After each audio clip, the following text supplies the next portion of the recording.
You watch this entire video, absolutely free breakdown between Nevada and Air Force, the Falcons versus the Wolfpack. A little West Coast action, even though Air Force is Colorado, which isn't actually fully West Coast.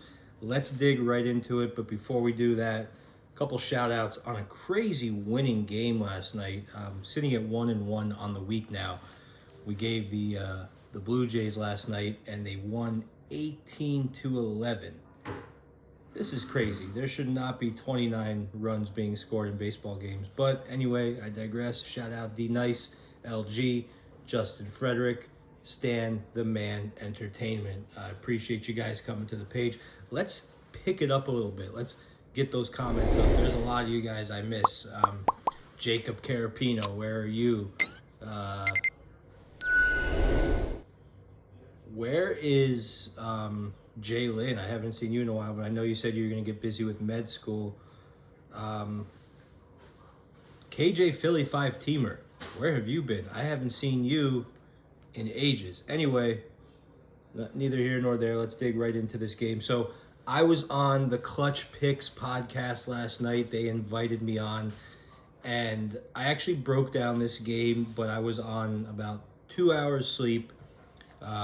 As I told the story on the podcast, I spent 2 hours looking for a missing dog, so I was kind of out of it. So now I want to deliver this breakdown to you guys again. I might have even spit out some incorrect numbers last night, but all in all, the prediction is the prediction. So we're going to dig right into this one. Very excited about week 3 of college football. Let's get it. Air Force Falcons, they're sitting at 2-1. The Wolfpack is sitting at 2-2. Falcon Stadium, 8 p.m. Friday night. Kickoff is scheduled, and we are excited. The Falcons come into this game with a 2-1 record for the season. Air Force started with their offense working well. I mean, they crushed Northern Iowa 48-17. I'm sorry. They crushed Colorado 41-10, and then they lost to Wyoming. Now, the good news about these 3 games, I was on all 3 of them in the correct way. So I went with Air Force the first 2 weeks. I went against them week 3. Like I was telling the boys on Clutch, this is a team. This is a team I've been riding since last year. They went 8-4 against the spread last year.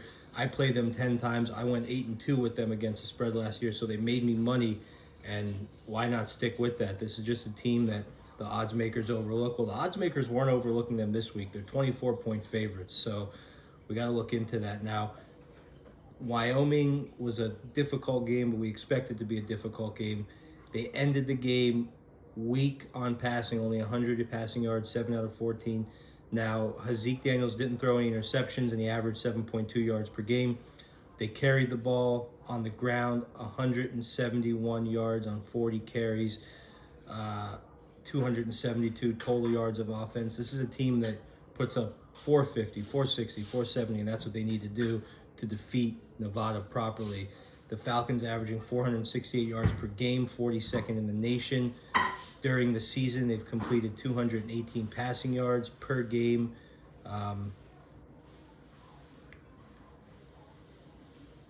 So we look at that, and it's really the run game that needs to make it happen. They're ranked 61st in the nation of maintaining average of 34 points per game. So I think it was Jason last night in the podcast said, listen, I just don't feel comfortable putting money on a team that's favored by 24 points and just runs the ball all the time. But, let's go back to the victories they had. 48-10, right? 48-10, 48-17, I'm sorry, 41-10.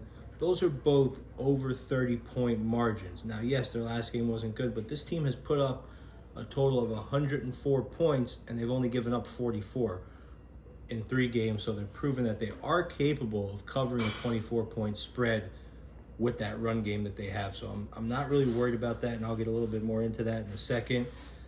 Their defense, like I said, is just stout. I mean, they're giving up 14.7 yards per contest, and they're putting up 30. You know what I'm saying? So the numbers are there. They've only given up 410 yards rushing total, 44 points, 3 touchdowns in the air, 2 on the ground, 166 yards in the air. So the defense is there. Now, against Wyoming, they gave up a 78% completion rate, which I mentioned last night, 162 yards on the air, 180 yards on the ground. They can't give up 180 yards on the ground and expect to cover the spread. Now, the Wolfpack played an early game August 27th, and they looked solid, but it was against New Mexico State, who's not very good, 23-10. And then they also beat Texas State 38-14, but then they fell 55-41 to Incarnate Word, and then 27-0 against Iowa. So they're trending downward. I mean, to give up 55 points against Incarnate Word is a big red flag to me, and it makes me see that Air Force can definitely do that also. And they were shut out by Texas State. Air Force can do that also. This could be a 40-0 game, guys. So listen, don't doubt a running football team. That option military style, that Army-Navy running style, it gets the job done, and it does cover spreads. Now, as far as scoring points, like I said, Nevada, 25.5 points per game, 138 yards on the ground. They're decent, but they're allowing 27 points per contest. They're allowing teams, and that's against not very good teams, not teams as good as Air Force.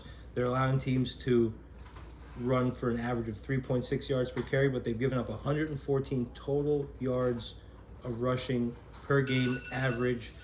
They're allowing a lot in the air, so it's going to be interesting to see what's going on with a team that runs the ball all the time against a defense that gives up a ton of pass yards. Will they pass a little bit more to try to exploit a weak game, or will they just use that option? I mean, that's the thing.